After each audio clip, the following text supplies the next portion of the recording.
14 lauréats qui font rayonner l'audace et le savoir-faire de la Côte-du-Sud. Marquis remporte les grands honneurs aux Canadian Printing Awards. Hydro-Québec et l'UPA s'entendent pour mieux compenser les agriculteurs et soutenir la relève.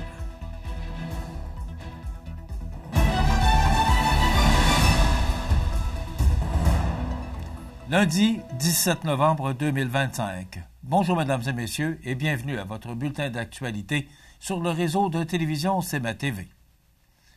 Le milieu des affaires de la Côte-du-Sud a célébré l'excellence et l'innovation lors du prestigieux Gala Prestige Desjardins 2025, un événement fort organisé par la Chambre de commerce et d'industrie de la MRC de Montmagny qui avait lieu jeudi dernier. 14 honneurs ont été décernés à des entreprises, des organisations et des personnalités qui se sont particulièrement distinguées par leur dynamisme, leur créativité et leur engagement envers la communauté. Cette soirée a une fois de plus mis en lumière la vitalité économique de la région et la force de ses acteurs.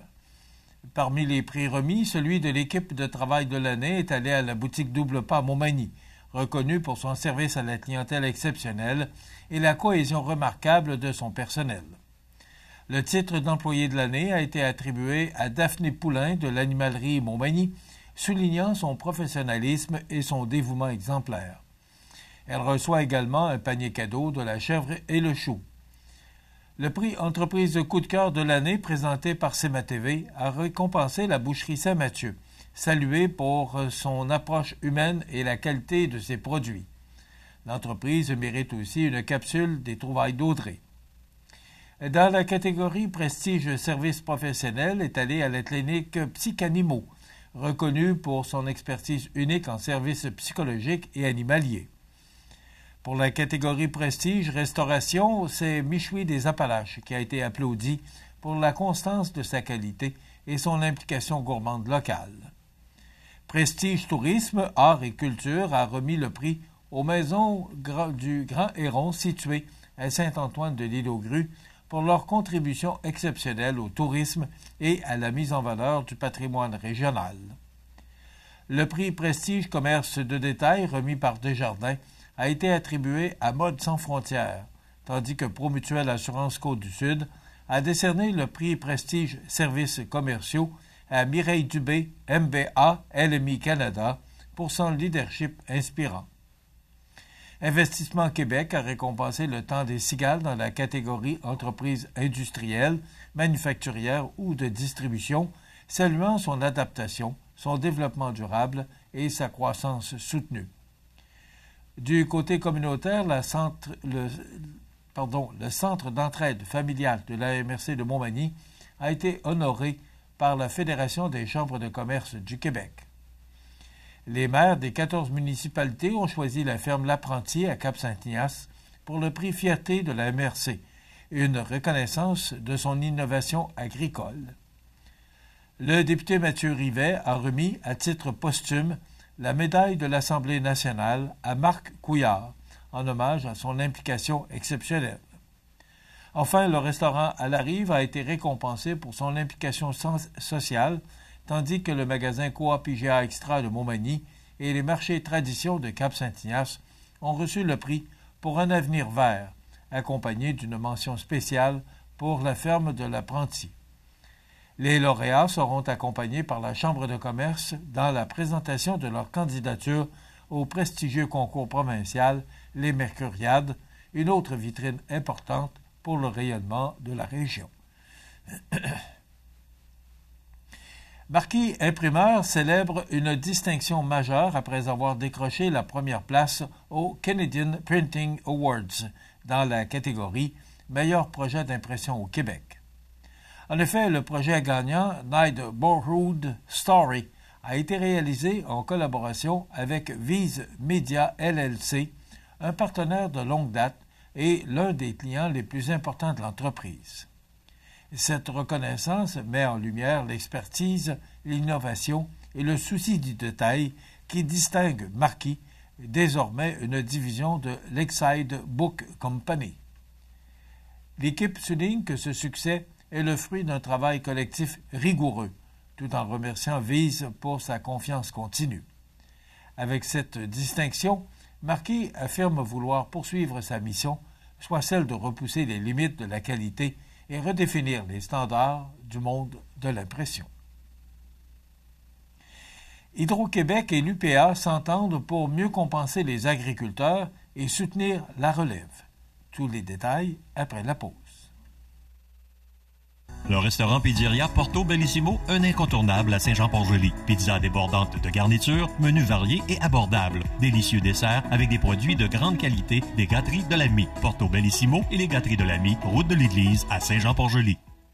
Le bijoutier Carl Poulain à Montmagny offre une sélection diversifiée et raffinée de montres, bagues, bracelets et autres accessoires de luxe pour hommes et femmes reflétant l'engagement envers l'élégance et la qualité. Le bijoutier Carl Poulain à Montmagny, où chaque bijou raconte son histoire. Ces jours-ci, à votre Légion locale, on fait les choses différemment, avec pour mission de soutenir les vétérans, de s'amuser et d'accueillir tout le monde dans nos rangs. Pas besoin d'être un vétéran pour adhérer à la Légion. En tant que membre, vous vous joindrez à des milliers d'autres au service de nos vétérans, nos communautés et notre pays. Et grâce à notre programme Member Perks, vous économiserez des milliers en magasins, au restaurant et sur des produits et services dans tout le pays. Adhérez à la Légion.ca. Vous regardez CEMA TV, le réseau de l'information sur la Côte-du-Sud. Hydro-Québec et l'Union des producteurs agricoles ont franchi une nouvelle étape importante avec la conclusion d'une entente de principe visant à renouveler l'entente cadre qui oriente le passage des lignes de transport d'électricité en milieu agricole et forestier. Alors que la Société d'État prévoit ériger quelques 5000 km de nouvelles lignes au cours des prochaines années, cette entente vise à améliorer l'acceptabilité sociale et à mieux reconnaître les impacts vécus par les producteurs. Au cœur des changements annoncés, une hausse significative des compensations destinées aux agriculteurs dont les terres accueillent de nouvelles infrastructures. Désormais, ces compensations incluront un montant additionnel équivalent à 25 % de la valeur marchande des terrains touchés par les servitudes liées à la construction et à l'exploitation des lignes. Cette bonification vise à reconnaître des contraintes souvent difficiles à mesurer, comme les pertes d'usage ou les limitations permanentes imposées au territoire. Hydro-Québec tiendra également compte de chaque ligne de transport additionnelle installée à proximité d'une infrastructure existante, ce qui permettra de mieux refléter les impacts cumulés sur une même propriété. Les propriétaires forestiers ne sont pas oubliés puisqu'ils verront aussi leur dédommagement amélioré, notamment lorsqu'un pylône est érigé en milieu boisé. Un autre volet majeur de l'entente est la création d'un fonds dédié à la relève agricole. Hydro-Québec y versera 25 millions de dollars sur 10 ans afin de faciliter l'accès aux terres pour les jeunes agriculteurs et de favoriser la diversité des modèles agricoles québécois. Ce fonds s'inspire d'ailleurs du modèle de la fiducie d'utilité sociale agricole. L'entente prévoit aussi plusieurs mesures complémentaires, dont un plafond fixé à 2 millions de dollars pour la responsabilité civile des agriculteurs en lien avec des infrastructures d'Hydro-Québec, de nouvelles actions pour protéger les sols et un accompagnement renforcé des producteurs, incluant une implication accrue d'un représentant de l'UPA à chaque étape de projet. Les nouvelles compensations s'appliquent dès maintenant à tout projet amorcé depuis le 10 novembre 2025, tandis que les autres modalités entreront en vigueur lors de la signature finale de l'entente cadre. Pour Hydro-Québec, il s'agit d'un engagement concret à travailler de concert avec le milieu agricole, alors que l'Union des producteurs agricoles voit dans cette entente un pas important pour protéger les terres et soutenir ceux qui assurent l'avenir alimentaire du Québec. Les quartiers A de l'Îlet ont vécu un moment exceptionnel ce printemps, alors que leurs résidents et leur personnel ont participé à une journée complète de tournage pour le documentaire « J'ai souvenir encore », réalisé et produit par l'animatrice bien connue France Baudouin. Cette œuvre, qui explore l'impact profond de la musique auprès des personnes vivant avec des troubles neurocognitifs, sera diffusée le 2 décembre prochain à 20h sur ICI Télé, accompagné d'un balado offert sur audio.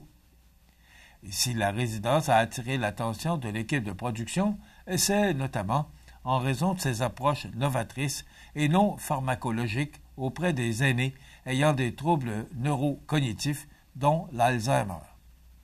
Au quartier A, la musique occupe depuis longtemps une place centrale dans la programmation. Des ateliers sont organisés toutes les 2 semaines en collaboration avec l'École des Trois Maisons, en plus d'un solide réseau de chansonniers et de musiciens engagés. Pour la présidente directrice générale, Sonia Morin, cette participation représente bien plus qu'un tournage. C'est une occasion de mettre en lumière une vision humaine de l'accompagnement. Nos approches favorisent la normalisation plutôt que la médicalisation. Nous voulons voir la personne avant la maladie, souligne-t-elle. Elle rappelle que les études démontrent que les approches non pharmacologiques devraient être privilégiées pour stimuler, rassurer et réduire les troubles de comportement. La journée de tournage, réalisée en avril dernier, a laissé un souvenir mémorable. Autant le personnel que les résidents appréciaient l'expérience, sentant qu'elle contribuait à un message essentiel, soit celui qu'il est possible de faire les choses autrement. Le Québec doit revoir ses modèles d'accompagnement et d'hébergement, et nous sommes la preuve vivante qu'une approche différente, centrée sur l'humain, fonctionne, a souligné Mme Morin avec fierté. Située en bordure du fleuve Saint-Laurent, la résidence Les Quartiers A compte 38 unités destinées aux personnes semi-autonomes et propose une gamme complète de services adaptés à la réalité des aînés en perte d'autonomie.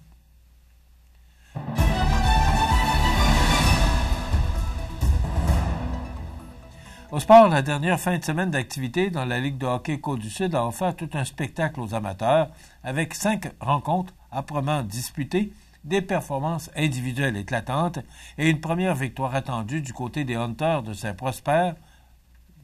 Voilà, alors vendredi soir, au centre récréatif des Jardins, les Hunters ont renversé les meneurs de la section Est, le Pavage Jéricho de Saint-Jean-Port-Joli, malgré un départ difficile. Après avoir accordé 3 buts consécutifs en première période, Saint-Prosper a orchestré une remontée spectaculaire pour l'emporter 6-4, portée, entre autres, par une performance inspirée du gardien Léo Deblois et par les buts de Stéphane Pruneau, Jérémy Roy et Nicolas Morin. À Montmagny, le décor Mercier n'a fait qu'une bouchée du Family Prix de Saint-Joseph avec un gain convaincant de 7-2. François Gagnon a brillé avec une récolte impressionnante de 2 buts et 4 passes, tandis qu'Antoine Coulombe a été solide devant le filet, repoussant 46 lancés. Du côté de Sainte-Marie, les partisans ont assisté à un duel intense entre les mercenaires de Lotbinière et le Giovannina. Après 60 minutes de jeu serré, la fusillade a départagé les deux équipes. Adam Drolet marquant le but décisif dans un triomphe de 3-2 pour Lotbinière. À Saint-Charles, le premier affrontement 100% belchassois a tourné à l'avantage des éperviers, victorieux 4-1 du Plastic Mort de Saint-Damien. 3 buts rapides en première période ont pavé la voie, alors que le gardien Michael Grenier a tenu le fort avec 34 arrêts. Finalement, samedi soir à Saint-Damien, le Plastic Mort et les Hunters se sont livrés une bataille serrée qui s'est conclue 3-2 en fusillade. Xavier Martel, Louis-Philippe Pouliot et Mario Boilard, Junior, ont animé la marque en temps réglementaire, mais ce sont Dylan Asselin-Racine et Tristan Laflamme qui ont tranché l'issue du match en tir de barrage menant les locaux à la victoire. Au classement général, la lutte se resserre dans les deux sections. Lotbinière demeure en tête de l'Ouest avec 11 points, à égalité avec Saint-Joseph. Dans l'Est, Saint-Jean-Port-Joli et Saint-Damien sont nez à nez avec 10 points chacun, suivis de près par Montmagny. Les amateurs peuvent se préparer à un autre week-end chargé, puisque 5 affrontements sont de nouveau prévus dès vendredi prochain. Voilà ce qui complète votre bulletin d'actualité de ce lundi 17 novembre. Dans un moment, les prévisions de la météo. Et le menu de cette émission du lundi 17 novembre, dans un moment, on vous présente la chronique Ancrez-vous avec Jessica Fortier-Lavallée. Et on reçoit aujourd'hui Gaëtane Corriveau, politologue, qui viendra nous parler des statistiques des dernières élections concernant les élections municipales, oui, mais concernant le vote des femmes. Et les trouvailles d'Audrey, on se rend chez Uniprix Montmagny. Bien sûr, il y aura l'actualité en fin d'émission. C'est le menu de cette émission du lundi 17 novembre. Je vous souhaite donc une excellente émission à notre antenne.